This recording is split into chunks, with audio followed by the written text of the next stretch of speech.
তিন শ্রেণীর ব্যক্তির বিরুদ্ধে আল্লাহ বলেন আমি নিজেই কিয়ামতের দিন মামলা দায়ের করব। I will be against them in the day of judgment. Three categories of people I will be against them in the day of judgment. তিন শ্রেণীর লোক কিয়ামতের দিন তারা ছাড় পাবে না। আল্লাহ বলেন আমি নিজেই তাদের বিরুদ্ধে মামলা দায়ের করব। এর মধ্যে এক শ্রেণীর লোক হচ্ছে রজুলুন ইস্তাআজারা জিরান ফাস্তাউফা মিনহু ওয়া লাম ইউতি আজরা। একজন শ্রমিক ভাড়া করে তার কাছ থেকে কাজ নিয়েছে কিন্তু তার পারিশ্রমিক আদায় করে নাই। এরকম আছে না নাই? দাপট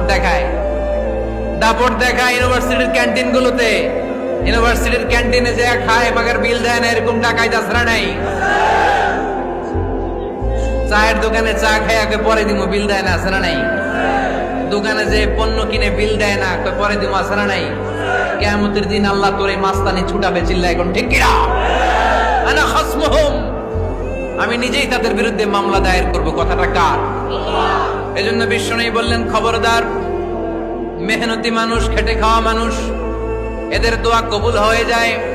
আতুল আজিরা আজরাহু ক্বাবলা আন ইয়াজিফা আরাকুহু। খবরদার, বিশ্বনবী বললেন শ্রমিকের ঘাম শুকিয়ে যাওয়ার আগে তাদের পারিশ্রমিক মিটিয়ে দাও। বিশ্বনবীর বিখ্যাত হাদিস, আতুল আজিরা আজরাহু ক্বাবলা আন ইয়াজিফা আরাকুহু। শ্রমিকের ঘাম মাটিতে লাগার আগে, শুকিয়ে যাওয়ার আগে তাদের পারিশ্রমিক মিটিয়ে দাও। কেননা তারা যদি বদদোয়া করে তোমার জীবনকে জাহান্নাম বানিয়ে দিবে কে?